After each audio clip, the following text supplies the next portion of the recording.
Hey, it's Richard here from experimentation, and today I've got Ruben de Boer from Online Dialogue here, and today we're going to be talking about something a little bit different. We're going to be talking about how we can use a CRO optimization framework for our own personal lives, and how we can optimize those aspects of our personal lives in order to be better humans. So, listen up, and we'll be on board soon. G'day, it's Richard here from Experimentation Podcast. Today I've got a special guest. It's Ruben de Boer from Online Dialogue, based in the Netherlands. They're one of the world, probably one of the world's top CRO agencies out there. Ruben's a lead online conversion manager, and he's been in conversion optimization for about 10 years now. And he is also the owner of Conversion Ideas, with a student base of over 10,000 students, teaching CRO to everybody, including myself. So, welcome to the show, Ruben. It's good to have you on board. And yeah, and today we're going to be talking about, instead of something really technical, I decided that we will talk about, as conversion specialists. I was just talking to Ruben briefly that, we do this all day for, 8 to 10 hours a day, trying to optimize our websites with good intent. How about we have that same sort of methodology or mindset to our own personal lives and transpose those sort of ideas? So you recently wrote an article about this. So yeah, can you discuss what made you get into CRO, and how did you sort of think about how we can improve our own personal lives with what you learned? Perfect. Well, first of all, thank you for having me. It's a pleasure to be on this podcast. And I really love the topic. It's a really good topic because my interest in conversion optimization, experimentation, actually started in the space of personal growth. I believe it was 2006, 2007, Yeah. when I was still at university. I met a couple of guys who were really into personal growth. So in confidence, in happiness, in social skills, um, and it really got me interested in everything regarding personal growth, but also human behavior. Um, and of course, I also had like a passion for data, and these combinations, the human behavior, the optimization, and data actually led me to conversion rate optimization. But it started with personal growth and really that growth mindset. And I enjoy combining both right now. So personal growth, optimization mindset, and experimentation in my personal life. So experiment, measure, and optimize my personal life, which is another passion of mine besides experimentation.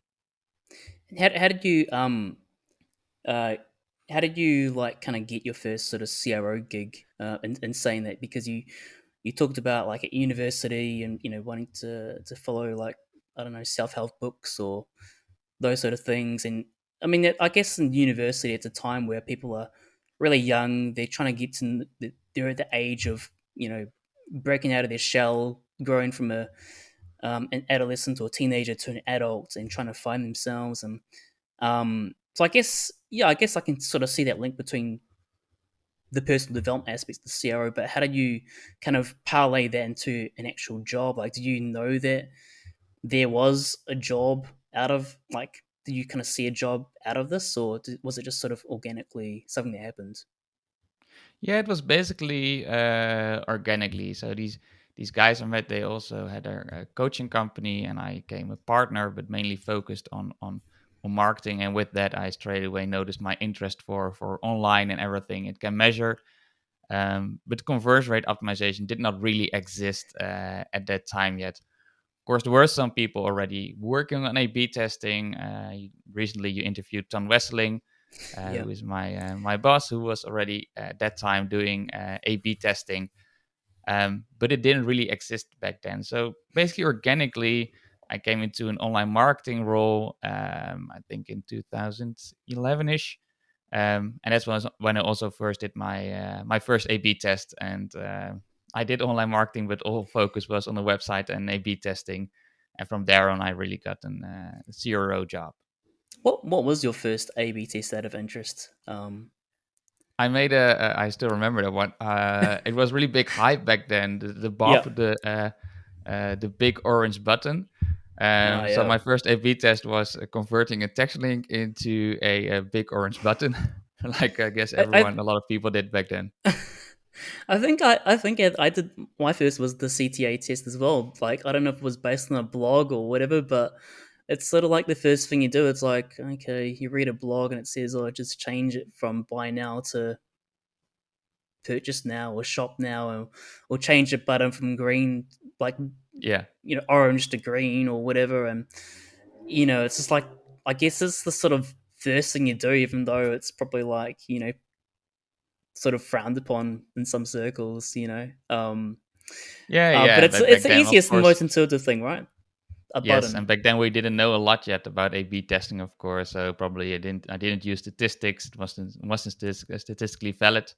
But it's perfectly fine to start with experiments like that, because I think first you have to run the process a couple of times and then Yeah. increase the quality and trustworthiness from there. Yeah, I guess in saying that it's best, even though we might be a little bit embarrassed right now.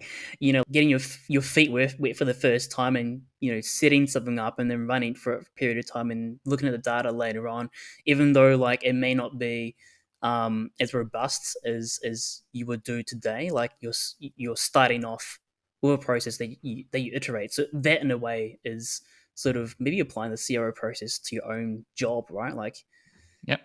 you're getting the And data back and you go through an iterative cycle or methodology to improve your own methodology, so to speak.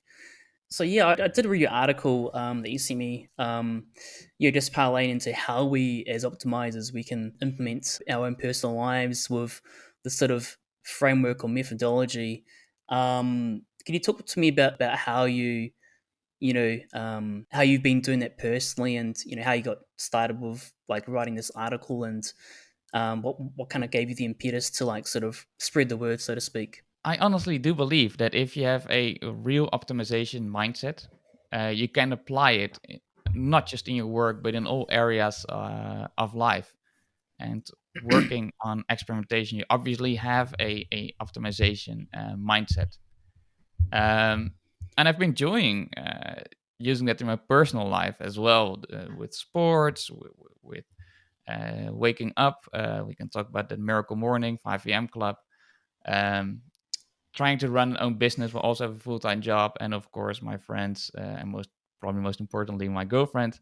So I'm trying to balance all those things in my personal life, optimize sleep, optimize health, optimize mindfulness. You can apply to everything in your personal life. And yeah, like I mentioned, if you have an optimization mindset, I think you can really apply it in your personal life. And I was talking to someone about it, how I did it, how I'm working on my personal growth, how I'm working on personal optimization, um, and that person told me maybe you should write a blog about it. Mm. So I did, and it really took off. A lot of people showed a lot of interest, and yeah, it was nice to share and inspire people like that. Besides all of the things in experimentation.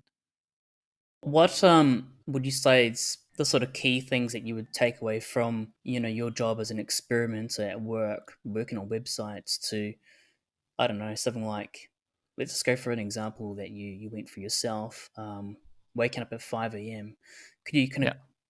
guide me through that process, and how is it, and also how is it different to running like an A/B test, because it's not like you can possibly do a randomized controlled trial on your own body running two tests in No, parallel. no, It's that's impossible. very So true. Uh, we don't have an A/B test tool for ourselves, indeed. But no, unfortunately, no. the process in itself is actually quite similar, with a few distinctions. Yeah. Um, I think the first distinction is mainly when, let's say, the experiment, so to say, is live. Mm. With A/B testing or with experimentation on your website to digital products, you can set it live and just check the data every now and then to see if everything is running smoothly. Whereas if you run an experiment in your personal life, you have to keep it up. It's a new behavior, so you basically have to build a habit around it.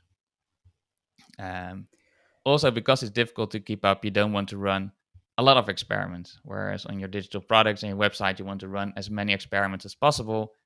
Mm. Um, in your daily life, you want one or two experiments probably, because you have to keep it up. It's a new behavior, and new behavior is difficult to maintain. But other than that, it's a pretty similar process. You want to achieve a certain goal. You do research on how you want to get to that goal. For me, it was I wanted to have more time for my sports, for my meditation, and for my own company, and not work in the evening, because in the evening I want to spend time again with my girlfriend, with my friends, and some more sports. So for me, it was doing research. How can I do that? And I tried a couple of things, didn't Yeah. work. Then I started reading the books The Miracle Morning and 5 a.m. Mm. Club.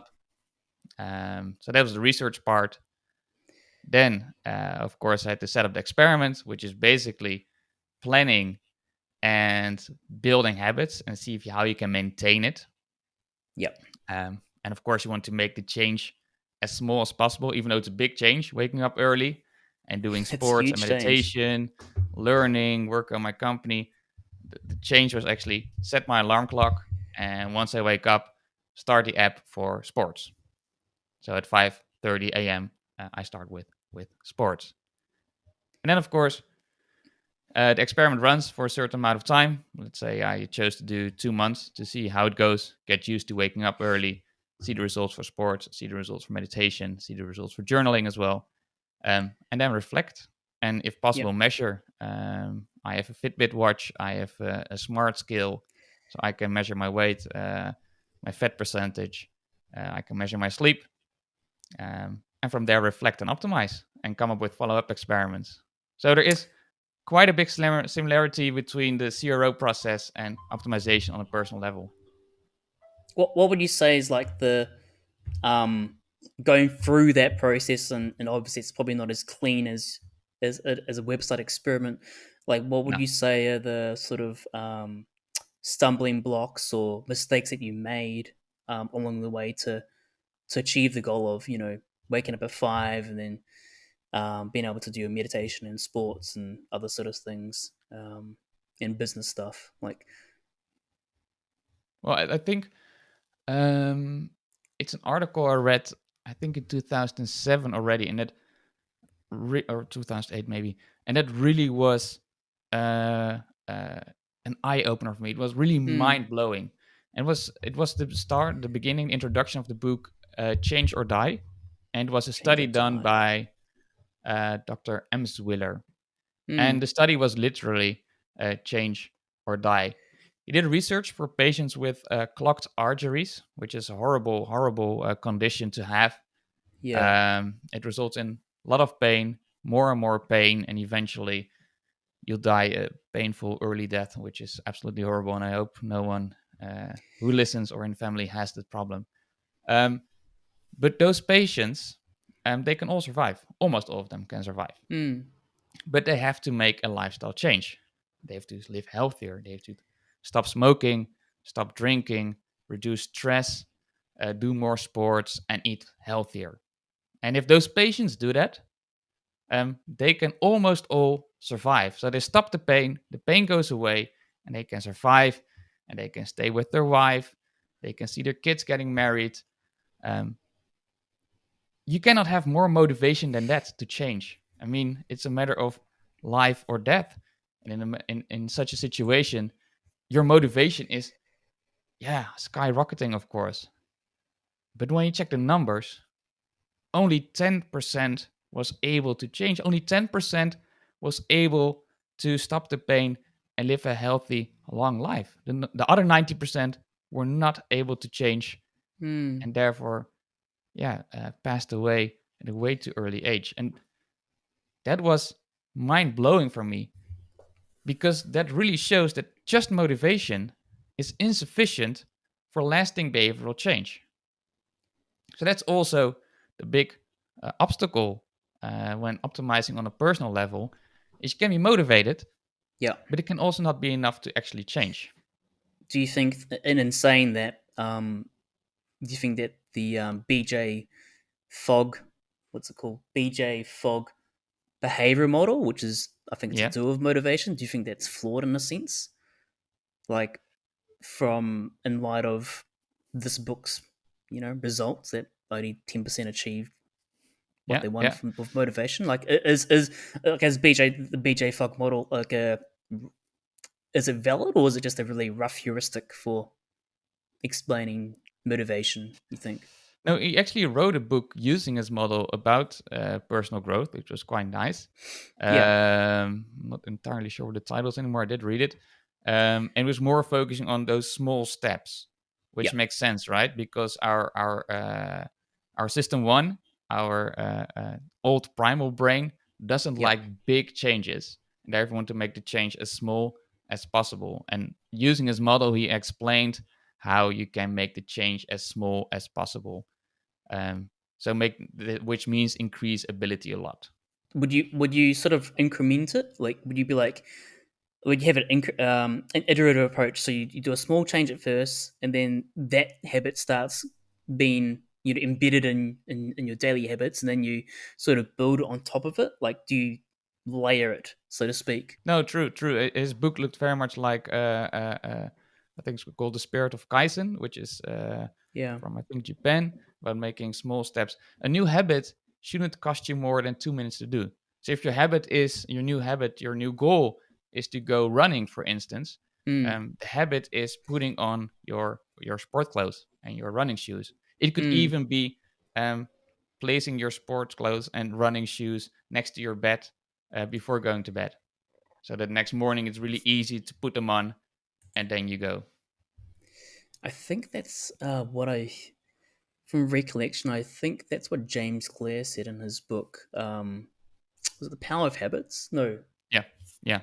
or Also a very Atomic good book Habits. for this. Sorry, Atomic Habits. I'm Yeah. getting Oh yeah, confused. yeah, There's yeah, two main books on habits: yeah, Atomic Habits yeah, and The Power of Habit by James Duhigg. But yeah. I True. believe I believe there was more sort of positive resonance with people with James Clear's book. I think because I think it's the research is more robust. I might be wrong there, but that's just the sort of impression I No, I get. agree. I agree. I think Atomic Habits is an amazing book, very important to read when you Hmm.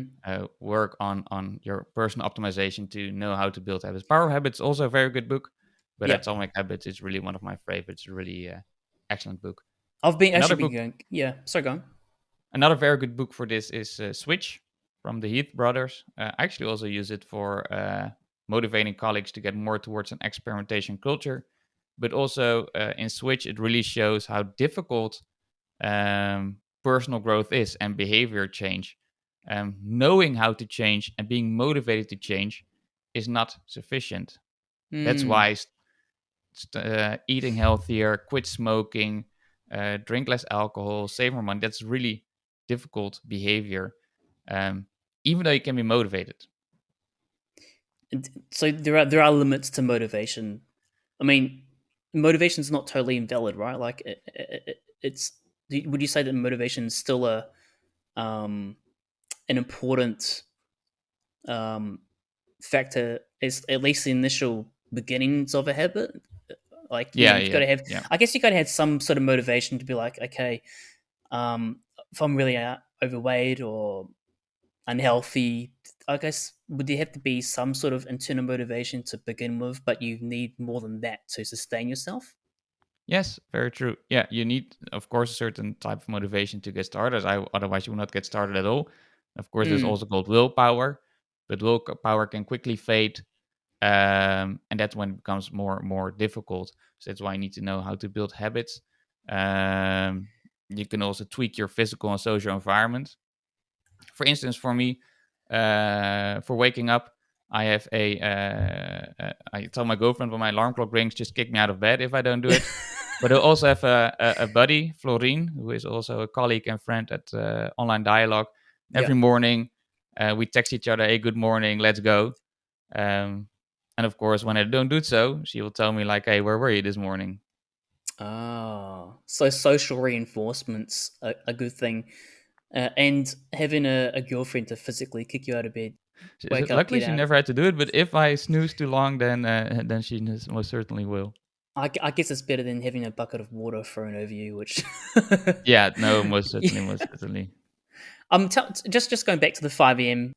Goal that you've achieved now. Yeah, yeah. How long have you been sustaining that for now? I think 1.5 years now. So 1.5 years. And um, I think just in your article, I believe you talked about the steps involved in doing that. So it was cue, craving, Yeah. response, and reward. Yeah, could you tell our audiences how you went for those steps? Because I think that's really the heart of James Clear sort of habits methodology is those 4 steps. Yeah, no, exactly. So indeed, to build new habits, you have a cue, a Yep. craving, a response, and a reward. And to build new habits, the cue should be obvious. The craving, make it attractive. Response, make it easy. That's again the ability also from BJ Fogg. And reward is make it satisfying. So for instance, for the cue, if you want to eat more healthier, have fruit on your kitchen counter. Or what I have on my Fitbit watch, it rings an alarm randomly several times a day and Mm-hmm. reminds me to be mindful and watch my breathing. Um, Mm. but also, as you can see behind me, for those watching video, there Yep. are my weights. So they're always in view. So I remember to do sports and fitness in the morning. Um, so that's the cue. Um, Craving, make it attractive is basically pairing something we want with something we have to do. The anticipation for the reward is even a bigger motivation than the reward itself. Anticipation makes your body motivated. You get endorphins, I think it's called. I think it That's when you get increases your started. dopamine from what I've learned Dopamine, yeah, from yeah. Sorry, yeah, listening to Andrew Huberman's podcast, which is really good. yeah. All That's those an things. excellent podcast. Oh Very yeah, long, just all of them, very but long, like yeah, 3 hours. yeah, You've got to be. You can't just sort of have it as background music. You've really got to listen to it yeah, because yeah, he's gone through his research. Anyway, sidetracking, but yeah, yeah, really good podcast to listen to for personal development. For the 5 a.m. waking up, okay, the cue is obviously your alarm turning on. The yeah. craving, how do you make that attractive to wake up? Yeah, like I said, it's both the social tweak that kicks me out of bed, and what also it just made me feel good when I had more time for meditation and to work on my own company, and I saw results. That was for me like an intrinsic motivation to really do get out of bed. So I guess you sort of saw the benefits, and you had so therefore by seeing the benefits of waking up early and doing all these things and being more productive, it got you into this feedback loop of, oh, okay, I feel the benefits and like intrinsically, so that's probably the Yeah, craving part of it. yeah, yeah. What about the response? Response to build a new habit, you want to make it easy. So make the habit small. Start with repetition and not perfection. Like I said, a new habit should only last 2 minutes. So for me, it was first getting out of bed. That was the easy one. And then starting my app for the sports. And that's when it starts counting and starts telling you what to do. And that cannot be ignored, at least for me. So that's when you get started. So for me, it was just waking up and starting that app for sports, and that's when I started. Cool. And So how make did it easy, you make it small. make it small? Yeah. And make it obvious. What about the reward aspects? How did you reward yourself again? Like I said, I did get the motivation because I saw results in both my company, in my mindfulness, and my body composition changed. But also, of course, when COVID hit and the gyms closed, Yeah. I also do kickboxing. I needed to find a motivation to work out at home, which was more Mm. difficult because in a group and with a friend going to a gym is easier. Yep. Um, so I kind of made a really, which I really like. I like the taste of a fruit protein smoothie, and I was only allowed to take it after my workout. So that was also like a craving. Actually, Yeah. I really liked the taste, and I really made it like delicious. So also when before I even started to work out, I kind of got that taste in my mouth for the Yeah. craving, and of Yeah. course straight away after I was allowed to drink it, which was very satisfying. Oh, that's awesome. I think just setting those hard rules that I'm only allowed to have this once I do the hard work, once Yeah, I put in yeah, the effort.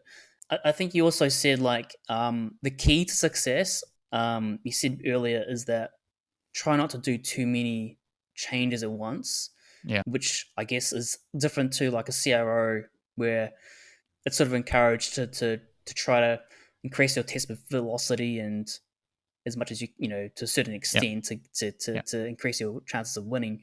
Whereas since you're doing it on yourself, trying to do too many things at once is probably too cognitively draining for system. What's more probably more system two based, and you want to sort Yeah. of focus more on system one.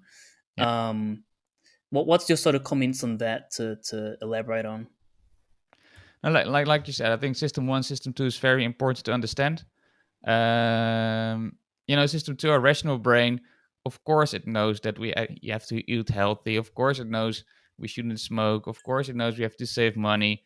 Um, but that's all because it benefits us in the future. Whereas system Mm, one, our primal brain, it doesn't think in the past, present, and future. It cannot reason. It only thinks in the here and now, and that makes mm, it so incredibly difficult to change.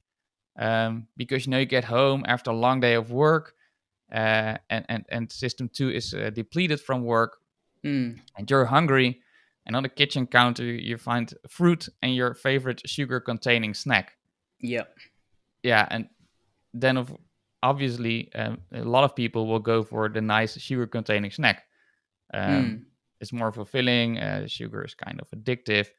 um, So the understanding of system one and system two is very important, and of course the opposite of what we just talked about, cue, craving, response, reward, also works when you want to stop with a certain habit. For me, it's very simple. I'm now experimenting with food. What works mm. best with my workout schedule? Um, so if I make sure I have no sugar-containing snacks at home, I keep to my food schedule. So the cue is make it invincible. For me, like I could just eat snacks without thinking about it. And although I'm eating healthy snacks like nuts and seeds and things like that, But that's good. instead of like, yeah, it is good, but you're not supposed to have like half a container of them in one sitting. You're supposed to just have a small handful of nuts instead of like you know, eating half a container. So I think for me, I've just been like every time I eat it now, I'll take it out, I'll have a handful, Yeah, then I'll put it back in the cupboard because it's yeah, like it's out of good. my frame of mind. Like that's the intuitive thing that I'm doing right now. No, exactly, and you can also measure that. I also now that I experiment with food, I also measure that, just like an experiment, measure and reflect. So in my Fitbit app, it keeps track of the calories I burn. I put in the food I eat, and I can exactly see, or of course it's not exactly, kind of see if I have more calories in or out. Just for our listeners, what's version of Fitbit do you have? I have the Fitbit Sense, but the app is basically, I think it's the same for everyone. Because there's a Fitbit that's with these like it's got the colored screen and all that. You pay a little bit more, like, but it's got all the bells and whistles. Whereas I Exactly. think the very downgraded Fitbit doesn't have all the like. Does yours have True, like the and sleep? then you have a premium account and a free account, so there are some difference there. Um, but do what works for you. I also hear a lot of people wear the Aura ring, which kind of Yeah, measures the same thing, but is more of a ring. Um, this is the yeah, Aura ring here. use it. Yeah, Gen two. there you have it. Yeah, nice, nice. But yeah, then only use it if it's applicable for your goals. Um, but it's again using that optimization mindset, which we do in our jobs, also in your personal life, to optimize, measure, reflect, and come up with follow-up experiments. Do you kind of record these things as well? Because I do hear people rave about like do your journaling every nighttime or morning or Yeah, whatever, and yeah, I keep telling myself I should journal. I do have a journal, like a goals journal and stuff like that. yeah, yeah, yeah, Do you go through the process of journaling yeah, every day and saying, look, oh, this is my sleep, or this it's yeah. improved, or It's also always on my desk, my mm, journal. there you go. Again, to remind me of journaling and make it obvious, the cue, as we discussed. But I think journaling is a perfect example of um, in positive psychology. Journaling is one of the biggest influences from based on positive psychology research on your happiness. And of course, ultimately, we try to optimize happiness. So it also means I'm not eating healthy every single day. It also means I enjoy a beer every now and then.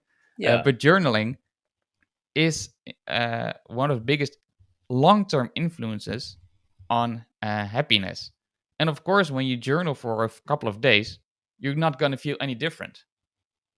So that's a really tough habit to build, simply because there's no short term gains. It's all there's long no term. immediate. Oh, I get a buzz from Yeah. I just did my 5 minute journal. I get it.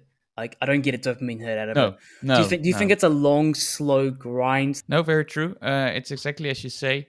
I think in positive psychology, it's mainly keeping a journal of gratitude. So what you're grateful for, Yeah. that works most strongly on your long term happiness. And I think that study was done over could even be a few months. Um, and there's also research on journaling your success. Hmm. That's good for your confidence, but it's also long term.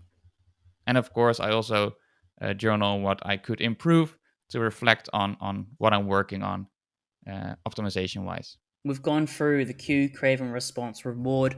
Are there any further iterations that you've done on this 5 a.m. sort of schedule? I think as we start off a little bit, it's really tough work when the experiment, so to say, is live.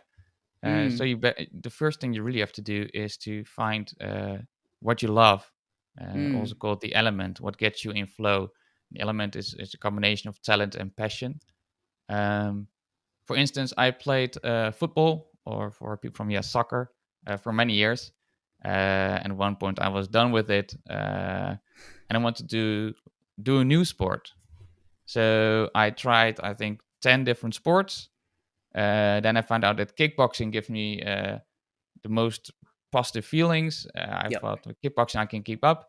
Then I tried 6 different kickboxing gyms, Hmm. and now I have a kickboxing gym. It's a bit further away from my house, but it's a really nice gym. Everyone is really friendly and really gets me motivated, gets me in flow the second I walk into the gym. So that makes it really easy to keep up. So do find what you love to do. Do find your element to keep up with those new habits and new behavior. Let's just backtrack. So the overarching goal was it keeping fit in the sense? Yep. Yep. Okay, Yep. so for you, I mean, everyone's wired differently. So for you, I guess, to for you to enter that flow state, would you say that you are a person need to be socially around people, maybe in group class situations, doing movements that are kind of, maybe you see it as practical or intuitive? Yeah, that really works for me. Of course, it also works when you try to get a new habit to do it with a friend or in a group. Mm. Um, and after I did a lot of kickboxing, you see results. You get fitter. Uh, You can see you abs in the look nicer. morning. Yeah, exactly, exactly. And that's when COVID hit, Yeah. or when the gyms closed temporarily due to lockdown. It was Mm. easy for me to make the transition to working out at home because I already had the motivation. I was more fit, and then with combination with the protein smoothie, got me quite easily in the habit of working out at home. And of course, now I also have a body for waking up early, so that keeps me waking up earlier. So you can think of all these tweaks in your physical and social environment um, to not only have motivation, but also, make sure you keep going even when motivation is low. Like I said, you have to be in your element. You have to find out what works for you. And also me, I kept experimenting. I failed a couple of times with doing more sports, meditation, journaling, working on my own company, and learning. Eventually, it was waking up early, but after that, I experiment with what time to go to bed. I experiment with what time to get up: 5 a.m., 6 a.m., 5:30. Turned out to be 5:30. What's best for me? Um, I try to change the schedule in the morning. More sports, less sports. No learning with learning. Meditation. How long should I meditate? Just to tweak it so I keep getting have sufficient energy throughout the day and achieve my goals. Cold shower also worked very well. Yep. What to do after bad night of sleep. So I try to tweak and optimize continuously from there. I do find yeah, like I've been doing cold showers on and off for 10 years. I did listen to what's his name? Wim Hof, The I guess. Yeah, I listened to his book and I was like, okay. Yeah. I did the ice cold bath once, 3 rounds of 1 minute each. So I'd go in Yeah. for 1 minute, like super freezing, right? Like I got like big bags of ice from Yeah. like the Yeah. service Yeah. station and put it in my bath. And I was like, okay, every minute felt like, oh my gosh, like it gives you that super cold shock factor. You have to really watch your breathing. Uh, That's Yeah, most you just important. Yeah. and trying to just try to stay calm and all sort of Yeah. stuff. Not start shaking because that's when it becomes really tough. Yeah, no, it's really watch your breathing in, out, and stay mindful. Yeah. Speaking of the elements, was that based on the writings of, and I can't pronounce this guy's name, Mikhail, with their long Yeah, yeah, Russian no, last that's name? Flow. That's the book called Flow. Yeah, that's Yeah, an impossible name to pronounce. Don't ask Shiz me. Kamov, blah blah blah. I don't know. The most difficult name of all authors out there. No, and you have Ken Robinson who wrote The Element. Okay. What would you say like? And I can understand the flow state. Yeah, like you do lose the sense of time, right? Like you find unbearable. You're looking at the time. Well, it's, every 5 minutes feels like an hour. Whereas we're in a flow state. You'll like look at your clock and you'll be like, oh my gosh, where did the hour go? Whereas if you're not in the Yeah, flow state, you're like every minute feels like half an hour. Like, would you say that that's the litmus test for knowing if you're in the flow state or not? yeah, there's definitely you know if you're in flow state if time like if you don't even watch time and indeed if, an hour has gone without you noticing it, which is also annoying because I'm getting old freaking fast and I'm not even. Likewise, I won't reveal my age in this show, but yeah, sometimes achieving a flow state does require energy. Yeah, no, no, no. It gives me a lot of energy actually being in a flow state, and Mm. yeah, time really flies. So that's why mindfulness is important to enjoy it as well. Speaking of mindfulness, I do. So the gym is a form of mindfulness for me in a sense, in a Yep, broad same sense. for me. No, very true. I fully agree with that. Same, it's same for me. My mind is always busy. It's Mm. really difficult to keep quiet, even though I meditate for 10 minutes every morning. It's still very busy. But once I Mm. get to the gym and do kickboxing, I'm an hour of no thoughts at all. I'm just Mm. We'll talk about the gym. What about like eating healthy? What if they just find it really boring to eat like vegetables and to not have deep fried food and they've failed their diet many times and they're yeah. trying to lose a bit of weight and so forth and yeah, like how do we achieve the flow state for things that people genuinely don't like? Yeah, then it's really difficult, and that's okay, right? You Hmm. don't have to do all these things. I think it's a matter of optimizing your happiness.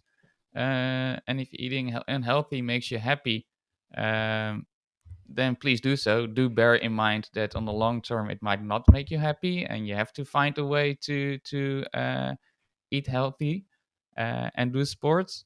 Um, but it's perfectly fine. You don't have to do everything as long as you ensure you enjoy life on the short term, but also on the long term. And for the long term, do know that of course it might be difficult due to the system one and system two again.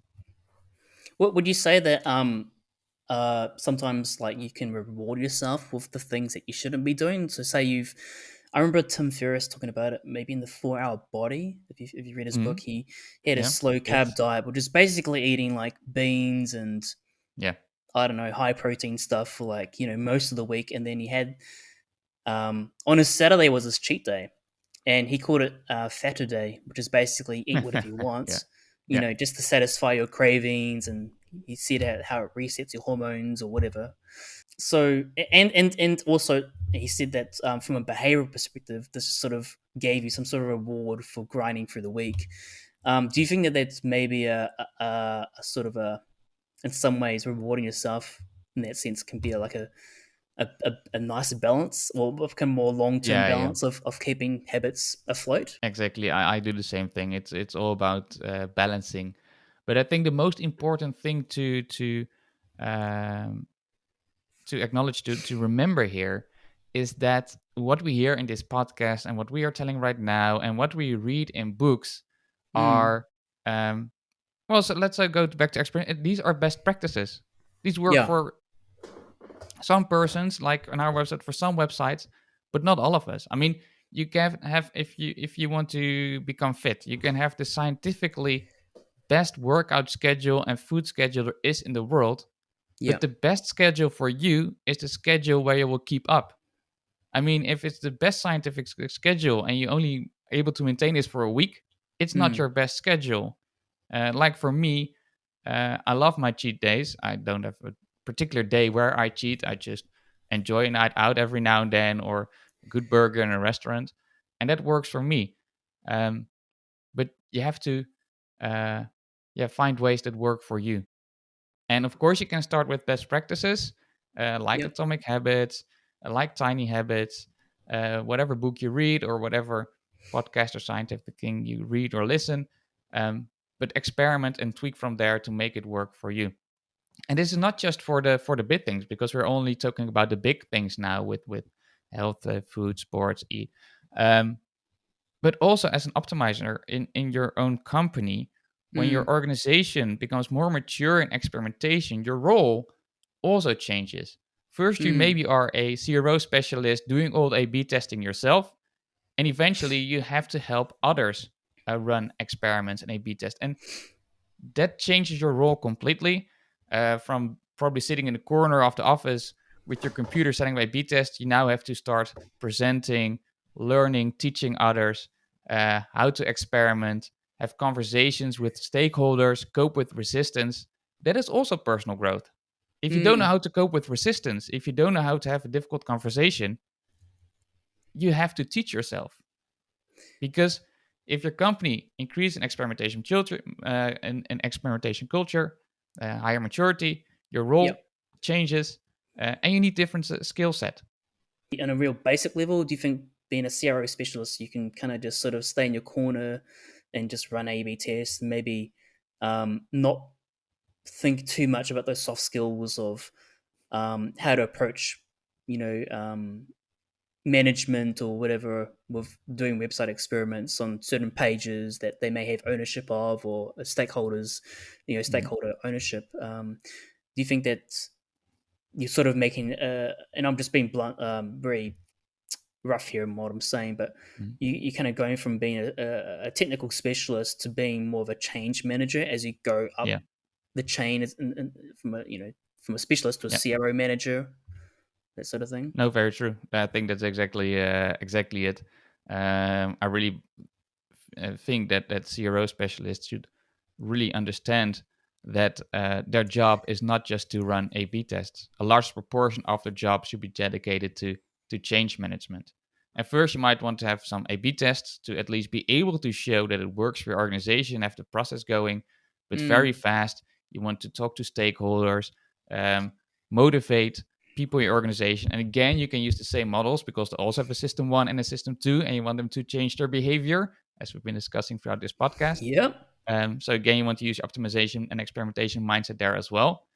Um, but yeah, a large proportion of our work should be dedicated to change management, and that requires completely different skills than setting up A/B tests. And if you don't have It those skills or lack some skills, you need to focus on your personal growth.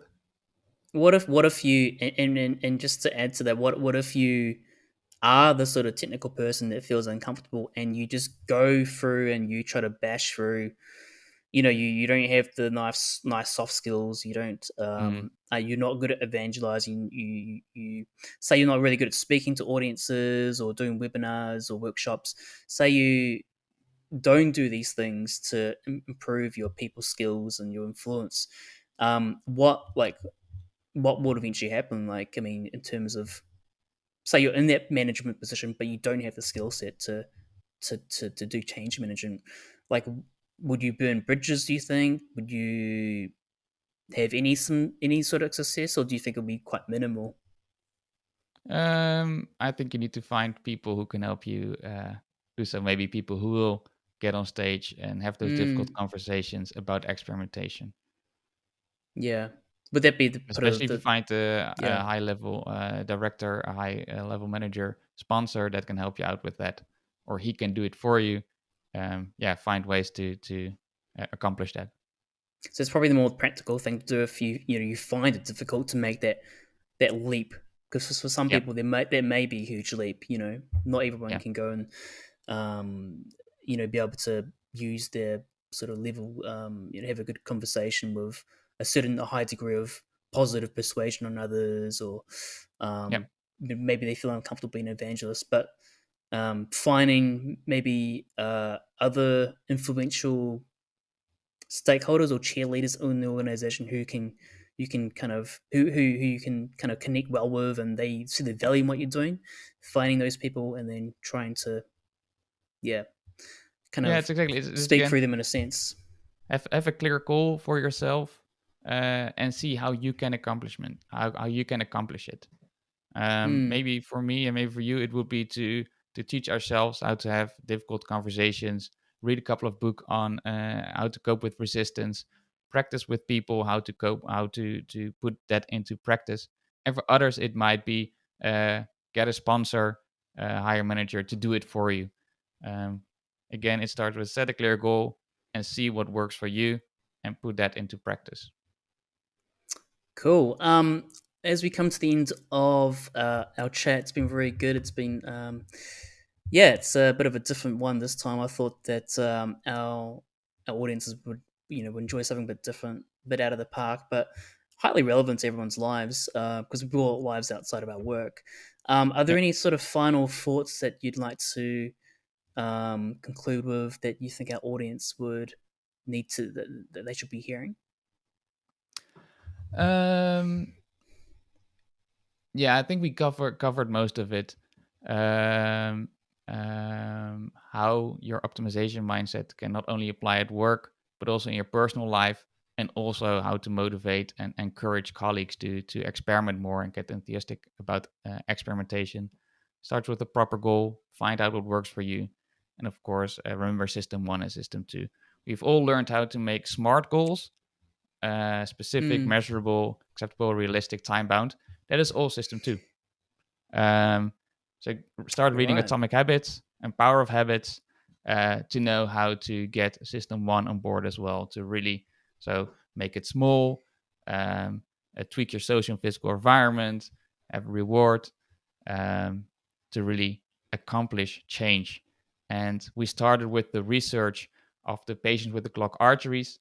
10% was able to change, 10% was able to live long and healthy, and they applied similar stuff like this.